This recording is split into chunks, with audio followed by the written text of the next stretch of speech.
पूरे दिन के 24 घंटों में से आप हमें अपने सिर्फ 10 मिनट दे दीजिए। इन 10 मिनटों में हम आपको देश और दुनिया के important current affairs, general study से जुड़े हुए तमाम फैक्ट से अपडेट करना चाहते हैं, आपको मोटिवेट करना चाहते हैं इस यूपीएससी सिविल सर्विस एग्जाम और अन्य गवर्नमेंट कॉम्पिटिटिव एग्जाम्स के लिए। देश और दुनिया की तमाम खबरों के इस बुलेटिन का नाम है केएसजी न्यूज फॉर एस्पिरेंट्स। क्या आप 1971 में हुए भारत और पाकिस्तान के बीच के युद्ध के बारे में जानते हैं? आखिर बांग्लादेश का गठन कैसे हुआ था? 16 दिसंबर को ही क्यों विजय दिवस मनाया जाता है? भारत ने बांग्लादेश आजाद होने में मदद क्यों की थी? आइए केएसजी न्यूज फॉर एस्पिरेंट्स के आज के बुलेटिन की शुरुआत करते हैं विजय दिवस के साथ। भारत में 26 जुलाई को कारगिल विजय दिवस मनाया जाता है, लेकिन 16 दिसंबर को भी भारत में विजय दिवस मनाया जाता है। 1947 में मिली आजादी के साथ विभाजन से भारत और पाकिस्तान अलग अलग देश बन गए। उसके साथ ही पाकिस्तान में भी दो हिस्सों ने जन्म लिया। एक हिस्सा पूर्वी पाकिस्तान जो ज्यादा समृद्ध था और दूसरा पश्चिमी पाकिस्तान जो राजनीतिक रूप से ज्यादा हावी था। पश्चिमी पाकिस्तान में सिंध, पठान, बलोच और मुजाहिरों की ज्यादा तादाद थी, जबकि पूर्वी पाकिस्तान में बंगाली बोलने वाले ज्यादा थे। देश की राजनीति में पूर्वी पाकिस्तान का ज्यादा दखल नहीं था। वहां के नेता शेख मुजीबुर रहमान ने अवामी लीग का गठन किया।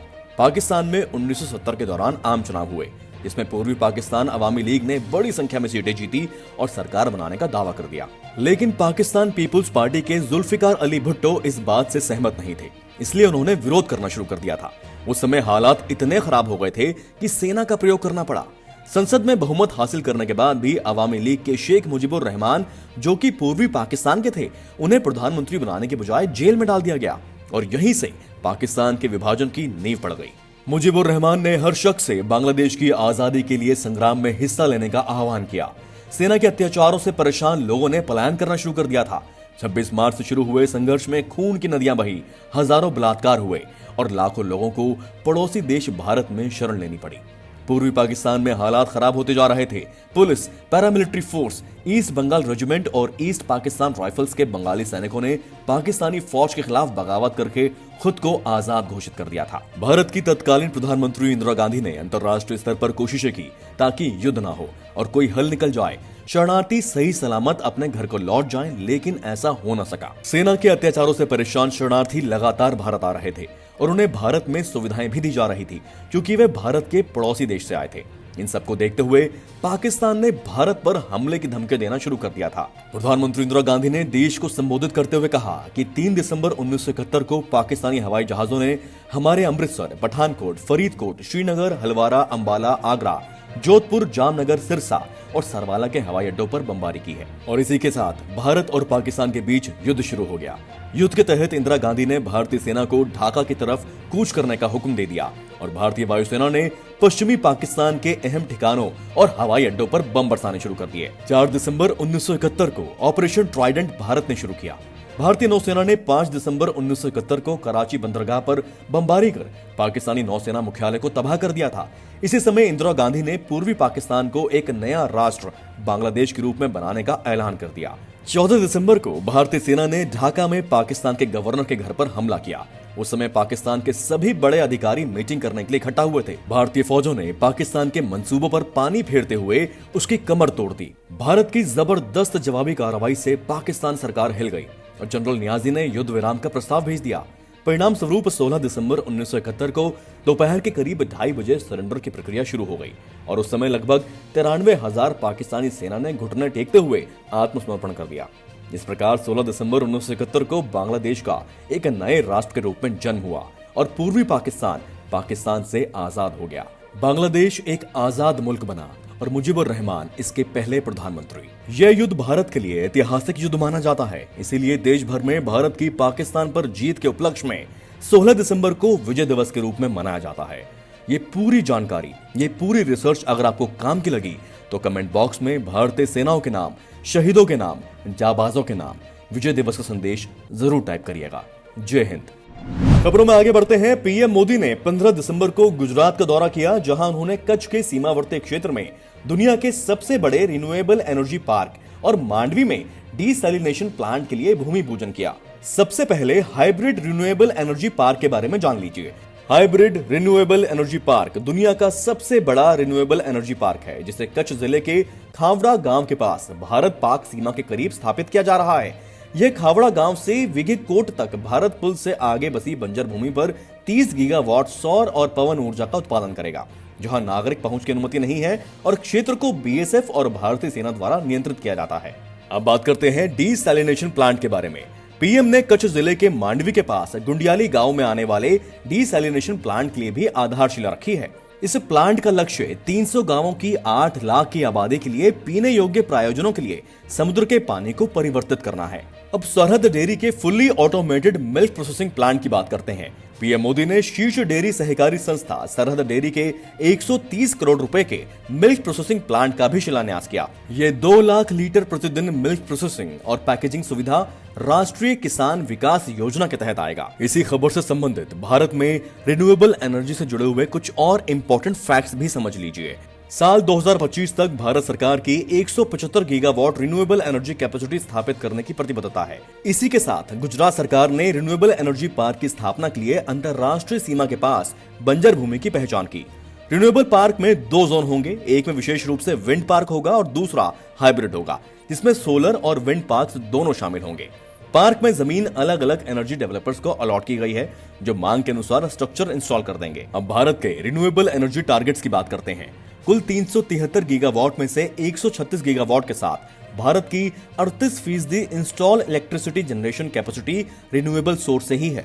पेरिस समझौते के तहत भारत 2030 तक गैर जीवाश्म ईंधन स्रोतों से अपनी कुल बिजली उत्पादन का 40% प्राप्त करने के लिए प्रतिबद्ध है। देश 2027 तक नवीकरणीय स्रोतों से कुल बिजली क्षमता के 57% के महत्वाकांक्षी लक्ष्य के लिए अग्रसर है। 2027 के ब्लूप्रिंट के अनुसार भारत का लक्ष्य रिन्यूएबल एनर्जी से 275 गीगावाट, 72 गीगावाट की hydro electricity, 15 gigawatt nuclear energy और अदर जीरो एमिशन सोर्सेज से लगभग 100 गीगावाट है। भारत सरकार ने 2022 तक 40 गीगावाट के रूफटॉप सोलर प्रोजेक्ट्स का भी लक्ष्य रखा है। दुनिया का सबसे बड़ा सोलर पावर प्लांट 2255 मेगावाट की क्षमता वाला भादला सोलर पार्क राजस्थान में है। 1000 मेगावाट की क्षमता वाला आंध्र प्रदेश के कुरनूल में दुनिया का दूसरा सबसे बड़ा सोलर पार्क शामिल है। दुनिया के टॉप 5 सबसे बड़े सोलर पार्क्स में से 3 तो भारत में ही हैं। ब्लू वाटर नेवी बनने में जुटी भारतीय नौसेना, फ्रिगेट युद्धपोत लॉन्च हुआ, जाने इसकी खास बातें। ब्लू वाटर नेवी बनने में जुटी भारतीय नौसेना अब तेजी से स्वदेशी युद्धपोतों को अपने जंगी बेड़े में शामिल करने में जुट गई है। 14 दिसंबर को प्रोजेक्ट 17A के तहत कोलकाता स्थित GRSC यानी गार्डन रिच शिपयार्ड इंजीनियर्स में पहला फ्रिगेट युद्धपोत समंदर में लॉन्च किया गया। प्रोजेक्ट 17A के तहत भारतीय नौसेना के कुल 7 फ्रिगेट बनाए जाने हैं। इनमें से 4 मुंबई स्थित मझगांव डॉकयार्ड में बनने हैं और 3 GRSC में। GRSC में फिलहाल इस तरह के 2 फ्रिगेट्स का निर्माण शुरू हो चुका है। सोमवार को जिस फ्रिगेट को लॉन्च किया गया है वो नौसेना में शामिल होने के बाद INS हिमगिरी के नाम से जाना जाएगा। मझगांव डॉकयार्ड में भी इस प्रोजेक्ट के 3 युद्धपोतों का निर्माण शुरू हो चुका है। ये सभी नीलगिरी क्लास युद्धपोत हैं। P-17A जहाज GRSC में निर्मित पहला गैस टरबाइन प्रोपल्यूशन है और अब तक का सबसे बड़ा लड़ाकू प्लेटफॉर्म है। P-17A जहाजों को स्वदेशी रूप से directorate of naval design surface ship design group DNDSSG द्वारा डिजाइन किया गया है और इसका निर्माण स्वदेशी यार्ड्स जैसे MDL और GRSC में ही किया जा रहा है। आगे बढ़ते हैं। भारतीय नौसेना ने ली आयन बैटरी का विवरण मांगते हुए RFI यानी रिक्वेस्ट फॉर इंफॉर्मेशन जारी किया है। इन बैटरीज को भारतीय नौसेना में भविष्य की सभी पनडुब्बियों में फिट किया जाएगा, जिन्हें इस तकनीक का उपयोग करने के लिए डिजाइन किया जा रहा है। लिथियम आयन बैटरी डेवलपमेंट सभी लीडिंग ग्लोबल सबमरीन मैन्युफैक्चरर्स के साथ एडवांस स्टेज पर है। अनुमान है कि इस दशक के अंत तक सभी आधुनिक एसएस केस ली आयन बैटरी द्वारा ही संचालित किए जाएंगे। इससे जुड़े कुछ फैक्ट्स की बात करते हैं। भारतीय पनडुब्बियों में अभी नवीनतम कलवरी श्रेणी की पनडुब्बियों पर भी AIP यानी एयर इंडिपेंडेंट पॉपुलेशन नहीं है। भारत का DRDO एक स्वदेशी फ्यूल सेल AIP प्रणाली विकसित कर रहा है, लेकिन पनडुब्बी पर फिट होना अभी कुछ दूर है। भारत ने 2030 तक इलेक्ट्रिक वाहन होने के अपने लक्ष्य को पूरा करने के लिए lithium triangle Nations Argentina, Bolivia और चिली का दौरा किया है। 2019 में सरकार ने काबिल कंसोर्टियम का गठन किया, जिसकी 3 राज्य स्वामित्व वाली कंपनियां हैं, नेशनल एल्यूमिनियम कंपनी यानी नैल्को, हिंदुस्तान कॉपर यानी HCL और मिनरल एक्सप्लोरेशन कॉर्पोरेशन लिमिटेड यानी MECL। विश्व स्तर पर इस सबसे रणनीतिक खनिज प्राप्त करने की प्रक्रिया में मदद करने के उद्देश्य से ही इस कंसोर्टियम को स्थापित किया गया। यह खनिज न केवल इलेक्ट्रॉनिक व्हीकल के लिए आवश्यक है, बल्कि भारतीय नौसेना के लिए पनडुब्बियों सहित अंतरिक्ष लॉन्चर, सौर पैनल, मोबाइल फोन और लैपटॉप और हाईटेक सैन्य प्लेटफॉर्म सहित अन्य क्षेत्रों में भी उपयोग किया जाता है। काबिल दक्षिण अमेरिका के 3 देशों में से किसी एक से प्राप्त खनिज को संसाधित करने में मदद करेगा। फ्लैशबैक की बात करते हैं। पिछले साल राष्ट्रपति रामनाथ कोविंद ने 3 लिथियम ट्रायंगल देशों में से 2 का दौरा किया था और वार्ता का ध्यान संयुक्त विनिर्माण पर था और दुर्लभ धातु प्राप्त करने की प्रक्रिया को सुविधाजनक बनाना था। मार्च 2020 में JMSDF यानी जापानी मैरीटाइम सेल्फ डिफेंस फोर्स अपनी लेटेस्ट पनडुब्बियों को लिथियम आयन बैटरी तकनीक से संचालित करने वाली दुनिया की पहली नौसेना बन गई। अब चाबहार बंदरगाह पर त्रिपक्षीय बैठक का निचोड़ समझिए। चाबहार पोर्ट के संयुक्त उपयोग को लेकर भारत, ईरान और उज्बेकिस्तान के बीच पहली त्रिपक्षीय कार्य समूह की वर्चुअल बैठक 14 दिसंबर 2020 को हुई। भारत ने उज्बेकिस्तान के चाबहार पोर्ट का उपयोग करने के इंटरेस्ट का स्वागत किया। भारत, ईरान और उज्बेकिस्तान ने व्यापार के लिहाज से रणनीतिक रूप से महत्वपूर्ण चाबहार बंदरगाह के संयुक्त उपयोग के तरीकों और क्षेत्रीय संपर्क बढ़ाने पर चर्चा की। ईरान के दक्षिणी तट पर स्थित चाबहार बंदरगाह को मध्य एशिया से संपर्क के एक प्रमुख केंद्र के रूप में देखा जा रहा है। भारत, ईरान और अफगानिस्तान इस बंदरगाह को विकसित कर रहे हैं ताकि तीनों देशों के बीच व्यापार संबंधों को बढ़ावा दिया जा सके। सभी पक्षों ने जनवरी 2021 में भारत द्वारा आयोजित होने वाले अंतर्राष्ट्रीय समुद्री शिखर सम्मेलन से इतर चाबहार दिवस आयोजित करने के भारतीय प्रस्ताव का स्वागत किया। 1975 के आपातकाल मामले में सुप्रीम कोर्ट ने सरकार को भेजा नोटिस। जानिए क्या है पूरा मामला। 1975 में देश में लगाए गए आपातकाल को असंवैधानिक घोषित किए जाने की मांग के मामले में 94 साल की महिला की याचिका पर सुप्रीम कोर्ट में हुई सुनवाई के दौरान सरकार को नोटिस जारी किया गया है। सुप्रीम कोर्ट ने कहा कि देखना होगा कि 45 साल बाद इस मुद्दे पर विचार हो सकता है कि नहीं, यानी मूल घटना के साथ ये देखना होगा कि 45 साल बाद ऐसा किया जा सकता है या नहीं। कोर्ट में 1975 के आपातकाल को असंवैधानिक घोषित करने और 25 करोड़ रुपए के मुआवजे वाली एक याचिका दर्ज की गई है। ये याचिका वीरा सरीन नाम की एक महिला ने दर्ज की है। आपातकाल के दौरान उनकी संपत्ति जब्त कर ली गई थी। आपातकाल एक ऐसी चीज है जो नहीं होनी चाहिए थी, शीर्ष अदालत ने याचिका पर सुनवाई करते हुए कहा। याचिकाकर्ता वीरा सरीन की ओर से पेश वरिष्ठ वकील हरीश साल्वे ने कहा कि आपातकाल एक धोखाधड़ी और संविधान पर सबसे बड़ा हमला था, जिसके चलते अधिकार कई महीनों के लिए निलंबित किए गए थे। आपको बता दें कि आपातकाल 25 जून 1975 की मध्य रात्रि से लागू किया गया था और मार्च 1977 में इसे हटाया गया था। मुझे पूरी उम्मीद है हम जो ये बुलेटिन आपके लिए बना रहे हैं, इनमें खबरें और इनके फैक्ट्स आपको अच्छे से समझ भी आ रहे होंगे, आपके काम आ रहे होंगे। आप अपने टाइम का इसी तरह यूटिलाइज करते रहिए। हमारी इस मेहनत को, इस प्रयास को इसी तरह लाइक करते रहिए और कमेंट देकर अपना फीडबैक अवश्य दें।